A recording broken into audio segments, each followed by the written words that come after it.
Welcome, everyone. My guest today is Marc Laflèche from Ecora Royalties. Hi, Marc. Thank you for being here. Yeah, great to be on your show, Peter.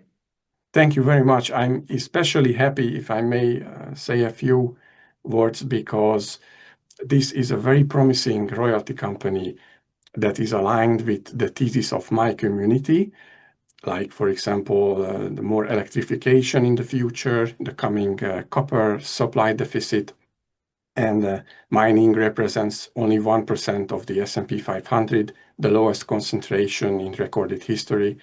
At the moment when AI requires copper, rare earths, uranium, and energy infrastructure at scales that simply do not exist. So we are happy that you are here. Could you please start with a short introductory segment in your own words? What is Ecora Royalties? Well, thank you for the kind words and the introduction.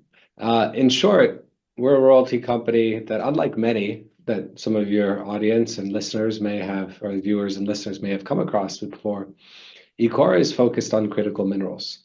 And this business today has exposure at its core to copper, representing most of our exposure. The other 80% of the exposure is to base metals.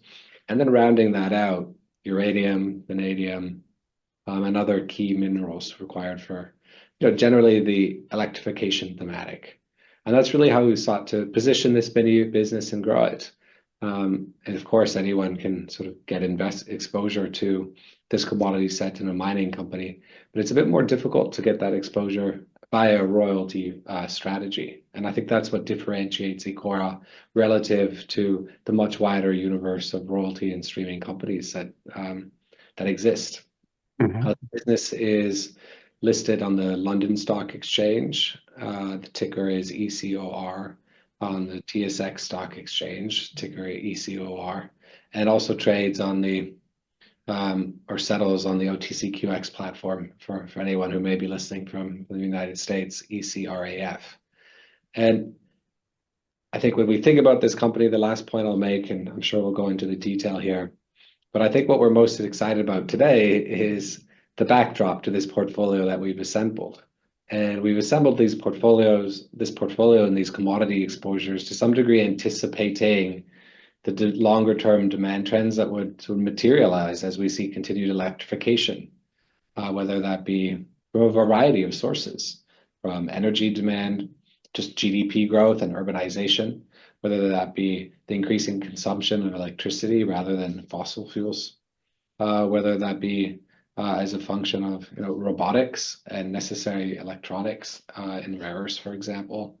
So I think you can put together quite a few of the key themes that will probably define economic growth certainly for the first few decades of this century. And seeing it come together now, right, where we've started to really see what it means to have a decade plus of relative to history underinvestment, say, in new copper supply. And you're starting to see what that means today in the copper markets, but I think the longer term outlook is really positive. And we're really excited about the platform we have at Ecora. Okay, thank you very much. And we love the royalty model, so definitely. And could you please introduce the management team? What are the key experiences? Yeah, so I think what you find when you go through the team, number one, like any royalty company, very lean staffing structure. Right? We're 12 people, and most of those 12 have been part of this team for. I mean, I've been with the company 12 years. The CFO has been with the company 14. You probably have 60 to 70 to 80 years. So I mean, I'm rounding here some decades, but yeah, you have quite a few years of experience in this sector, and we've really kept the core of this team together. And I think that positions us very well when we look to do royalties, because we have quite a lot of experience, both in terms of structuring opportunities, knowing how to do it quickly, offering a good product to our counterparties. I think as far as anyone goes in this sector, we're really well positioned to be targeting, these critical minerals portfolio. There are, of course, folks who are there are much larger critical mineral, precious metals focused royalty companies, right? I think Ecora operates in a somewhat different area of the royalty sector, and the team has a great track record of identifying and structuring transactions. And in fact, I think most of the transactions we've done historically are by virtue of our network and our relationships in the mining sector. I think that to some degree positions this company very well to continue to grow. Just having that track record and familiarity with the sector, the project, the opportunities, the players. Yes, yes, thank you. Maybe it's good to open the slide deck, but could you walk us through the current composition of the portfolio? For example, how many % of the net asset value is copper and so on? This slide will give you a great overview of at a snapshot level of this business and the portfolio as it stands today. 50% of our NAV, as estimated by research analysts, is in copper. But of course, if one expects rising copper prices in the future and also commodity price forecasts to simply catch up to where spot prices are today, you'd expect to see the value of the copper exposure we have increase. 80% of our exposure is to base metals. The wider base metals exposure primarily consists of nickel and cobalt. And the wider sort of specialty metals basket, whether that be uranium, vanadium, or rare earths, around 10% of our commodity exposure. We've been very focused on acquiring royalties in jurisdictions where there are strong track record and histories of mining. I think as a royalty investor, really what you're looking for is multi-decade exposure and hopefully the possibility of benefiting as and when deposits can get bigger over time. So core to that ability to benefit is a strong mining jurisdiction where the rule of law, mining rights, title rights are very strongly enforced. We've also really been very deliberate to position the portfolio to operations that are located at the low end of the cost curve. And you can see on this slide, just under half of the portfolio is exposure to first quartile assets or projects. So what does that actually mean? What that means is if you were to take a copper producer, right, and plot the cost of production from all copper producers in the world, you could divide that into quartiles and then say in the first quartile, these are generally the folks who are at the lowest sector costs, and similarly the second, third, fourth. So, with that context in mind, the Ecora portfolio as structured provides great insulation to market volatility. Right. And that's core as a royalty investor, because really what you want is exposure to projects that'll generate strong cash flows throughout commodity price cycles. And thus in cyclical downs, having strong free cash flow and having margins ensures a project is most likely to stay in production and continue carrying forth through that commodity cycle so that you can benefit as a royalty holder and that to continue to receive revenue when, a project that has very low margins in theory might not be able to withstand cyclical downturns. The other thing about this Ecora portfolio, which we think is very exciting, and I think Peter, you agreed when we went through this, but not to put words in your mouth, is exposure in this portfolio to stage of development and producing assets. And as you can see on the bottom right, the core of this portfolio is actually to producing royalties. In other words, royalties that are generating cash in the here and the now. And that's, of course, we have exposure to near-term development assets and longer dated assets. But you can really think of this portfolio as number one, assets that are generating substantial free cash flow today in the here and the now, assets that are coming up on that development curve and maturing towards first production, construction, and then first production. And then other assets at the earlier stage of development that are highly prospective, but in time are expected to increase in value as they move up that development curve.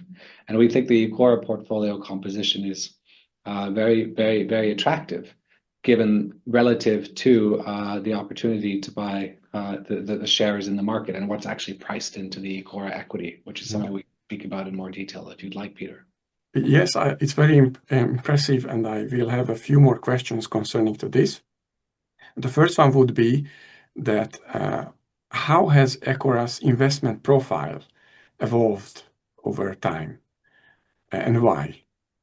Well, if we were sitting here 10 years ago, for example, company, If you were to look at the commodity exposures chart, what you'd see is the commodity exposure was almost 100% coking coal or steel making coal. Exposure by that would have been Australia by jurisdiction, and by stage of development, almost 100% in production. So this business was really heavily concentrated in one asset, being a steel making coal royalty over a fantastic mine in Australia. But that created other challenges for the business at the time. So number one, diversification and concentration in one commodity, and number two, what would happen as and when that royalty ran out, right? So really what we've been doing for 10 years is taking the steel making coal cash flows and reinvesting them into what we saw at the time are commodities with really attractive and compelling long-term fundamentals. And thus, that if you skip ahead 10 years to the present, that's kind of what we've done, right? We've gone out and built the portfolio with that core exposure to base metals, low cost, low positioning in the cost curve, and maintain through it all the portfolio, a good portfolio weighting, we believe, of exposure to assets that are in production, development, and earlier stage. And what you have today, is that also the target portfolio in the future, or roughly? I think as we look to the future, we're very focused on keeping copper at the core of our commodity mix. Okay, that's good to know. Within the wider commodity suite, there are certainly other critical minerals that could be very interesting to add to this portfolio. That being said, I think as and when you do a transaction, you might see in the short term, some ups or downs depending on the different sub buckets. But the overriding principle directionally, as of today, is certainly a desire to maintain that copper exposure to really underpin the other commodities we have in the business. Yeah. I understand it's a continuously evolving process. Also, my portfolio is not ready today. It is a process. And if you could expand on which royalties form the backbone of the current portfolio, where do you see the greatest growth potential? Which projects are closest to entering production? Maybe you could touch on these questions. I think this is a perfect slide to answer that question. Yeah. On the right, you have a list of our core exposures. Today, the business has 9 producing royalties. The largest by cash flow today is the Voisey's Bay exposure. And that is a cobalt stream over a mine run by Vale. This is an asset that has been ramping up. Last year, the asset performed spectacularly in its ramp up, where we saw a sizable uplift in volumes and production.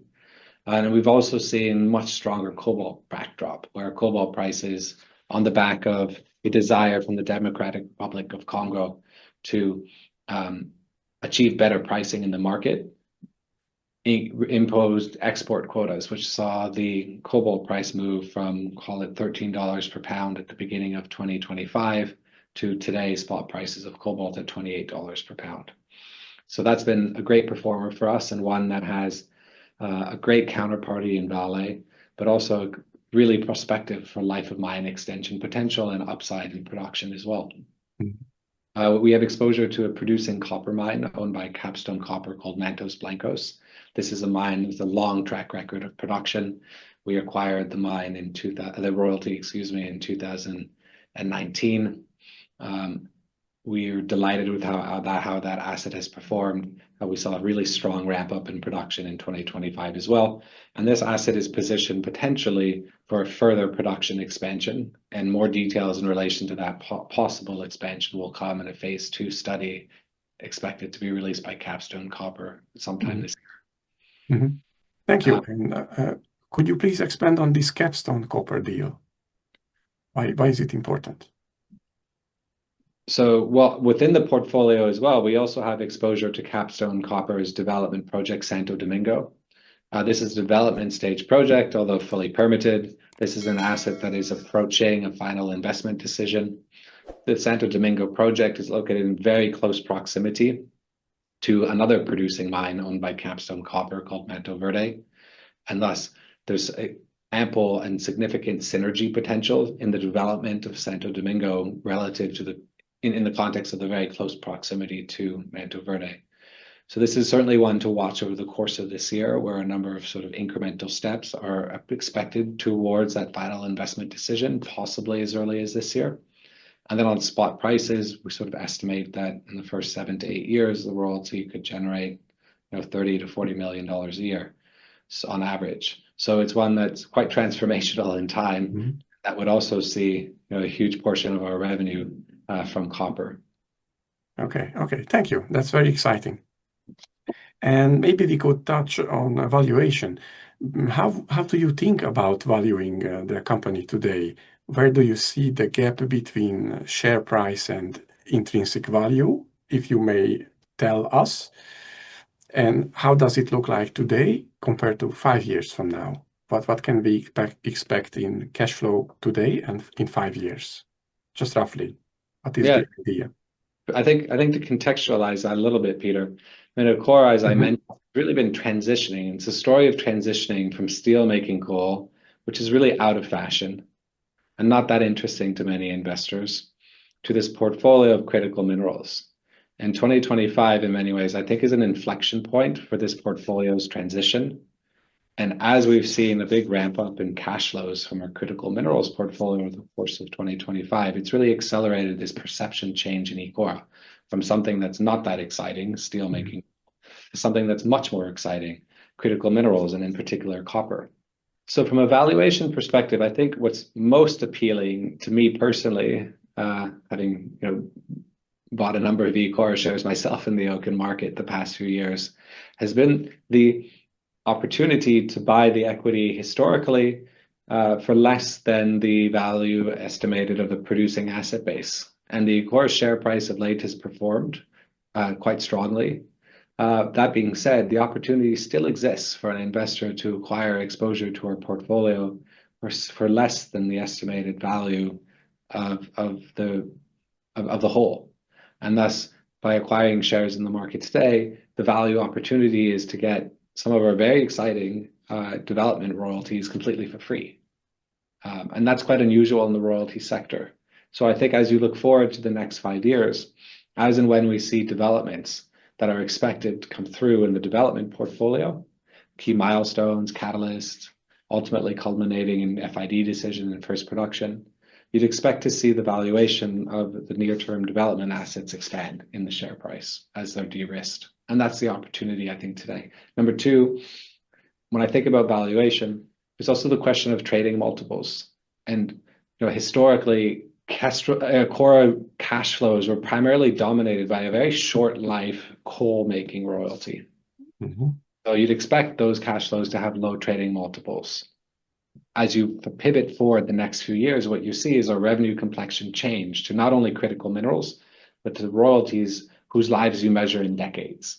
And thus, I think there's also quite a bit of logic to think that copper cash flows do trade at much higher valuation multiples than steel coal making cash flows. So that's another interesting angle, I think, that what we shall see if I'm right, but I anticipate will play out in the next few years as well. And coal is hated. Okay, thank you very much. I like to see if something is not priced in, so I am happy. And you generate cash flow. What are your priorities for the free cash flow allocation? So do you want to pay back debt? You want to buy new royalties or pay dividends or share buybacks? Yeah, our capital allocation framework is primarily weighted towards the objective of growing and diversifying the portfolio of stream royalties that we have. Last year, we acquired a producing copper stream for $50 million. We funded that with debt, and on the back of strong business performance and also the sale of a non-core gold royalty. By sort of end of November, we were roughly in the same place as to where we started the year. So in other words, we had paid back the money we had drawn to buy the copper royalty in March in 7 or 8 months, which is quite remarkable, I think, for a company of this size to generate that type of cash flow. So looking to the future, we're keen to continue to grow. Absent any acquisitions, we'll allocate free cash flow towards reducing debt. And I think on debt, we've always used a revolving credits facility as a growth facility. So if we have an acquisition, to the degree it's not imprudent, we would draw down on our facility, fund the acquisition, and then with free cash flows, delever. We have also raised equity in the past to fund large transactions. But when we do, we always look to structure any acquisition and financing plan in the most accretive way possible. In terms of your question on dividends, we do have a policy to distribute between 25 and 35% of free cash flow as dividends. Okay, that's exciting. And I'm also sure you are continuously looking in the market. And what criteria must a new royalty meet to be considered by you? Well, I won't surprise you if you think about what we're about to say, and then you think back to the portfolio construction that we looked at earlier. But of course, we look for strong management teams, strong counterparties. We look for assets that are expected to operate low on the cost curves. We look for opportunities that offer the potential for life of mine expansion potential, production upside. And of course, we look for entry points that are attractive cyclically. We started building our copper exposure in 2019. And I think I'm obviously very happy we did that. And we did that in anticipation of much stronger copper price environments in the future. So sort of 7 years later, the copper price environment is obviously very different. In 2019, actually, when we bought the copper royalty, copper prices were around $3 per pound. Today, they're just under $6 per pound. So, I think that's a good example of why one should be really patient and pick the right entry points. And that's really the philosophy we've taken. There are many more considerations, of course, but I think, everything I've just said is frankly reflected in the portfolio construction that you see today. Mm-hmm. Yes, definitely. And if we imagine you will receive a sustained period of even higher copper prices and uranium prices, what does this mean for the company? How would you use this extra cash, if I call it extra cash, but you can correct me. Generally speaking, I think this business could be really improved by being more diversified. I think having more diversification amongst the producing royalties, having more diversification amongst the near-term development assets, the longer-term development assets, I think achieves different objectives, but are all favorable for the value of this business. And if we can, for example, reduce the revenue volatility by having more diversified sources of cash flows, that's really attractive to an investor who's looking for de-risked exposure to upstream minerals without the direct operating exposure or capital cost exposure. Music to my ears. Could you please summarize the key milestones, what you achieved last year, and what can we expect this year? So in terms of the portfolio, last year, we've touched on a few of these, but number one, I think for the first time in the history of at least the last 25 years, 2025 will represent the first year where more than 50% of our income is expected to be from critical minerals, which is an incredible milestone. And that was driven by the ramp up in production from assets that are in our portfolio already producing. To some degree, commodity price tailwinds helped, but there's been very sizable volume growth in this area of our portfolio. We saw assets like Voisey's Bay ramping up very strongly. We saw production at Mimbula increasing over the course of this year. And when we look to this year, 2026, we also anticipate further volume growth at Mimbula and Voisey's Bay. And then beyond that, I think the story gets very exciting when you think about possible brownfield expansions in Mantos Blancos Phase 2. And then beyond that, the possible development of assets in our portfolio, which really are at the front end of the development curve.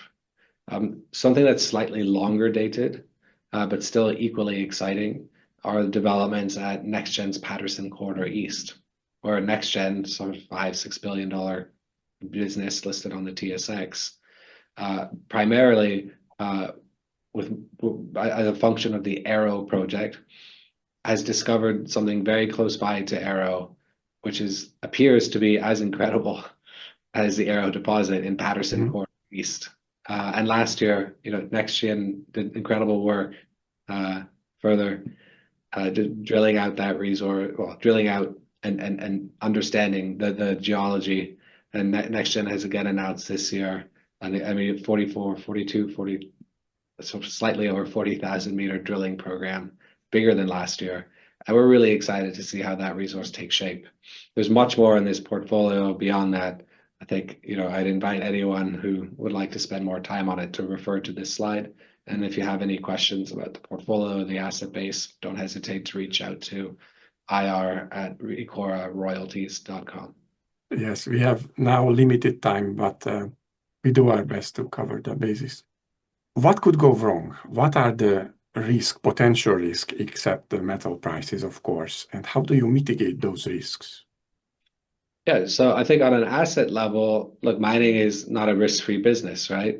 Yeah. So I think the best way to mitigate against either production or delays is diversification. It's sort of simple formula, right? One is increasingly diversified in its cash flow source, and not just in terms of the production sources, but also the commodity exposure. You just reduce the cross correlation and likelihood of contemporaneous events occurring that can impact your revenue line. And then in terms of the second point, I think it's just tied to industrial production, right? I mean, if you kind of boil it all down in terms of the end demand drivers, industrial production for this suite of commodities, critical minerals, is a key factor driving short-term demand that can really influence short-term price levels. I think longer term, the expected supply deficits are really, really positive across the commodity complex of critical minerals. So when you think about what could go wrong, I think industrial production, right, and short-term macro volatility is certainly something to consider, especially for a metal like copper, where longer term, I think the story is really positive on sort of supply. Shorter term, the question, I think last year at the beginning of the year was around industrial production demand and what would happen as a result of trade volatility. Over the course of last year, we saw sizable supply disruptions. For example, Freeport, right? Saw a sizable disruption at Grasberg. So as a result of those sort of supply constraints in copper, I think you've created, or the market has really tightened as a consequence and has become a bit less volatile and slightly underpinned as a result of supply tightness relative to the industrial demand trade. But that's certainly something to watch. Okay, yeah, you are right. And you already mentioned the diversification part, so I agree. Is there something else you would like to mention I did not cover yet? Well, I think, if it hasn't come across clearly, we're very excited about Ecora. And we're very excited about this business and its outlook and the platform that we have today. When you think about how it's positioned today to the market backdrop generally and the portfolio of assets we have and the platform we have today, we're very excited about where we are, but also the potential of where we can take the company as we further diversify it for the benefit of our shareholders. Okay, I look forward to it. Thank you. And of course, I could talk to you for hours, but our time is limited. So thank you very much for taking the time to meet with us and answer my questions. I think it was beneficial for everyone. Thank you. It was a pleasure. Thank you. Thank you. It was my pleasure.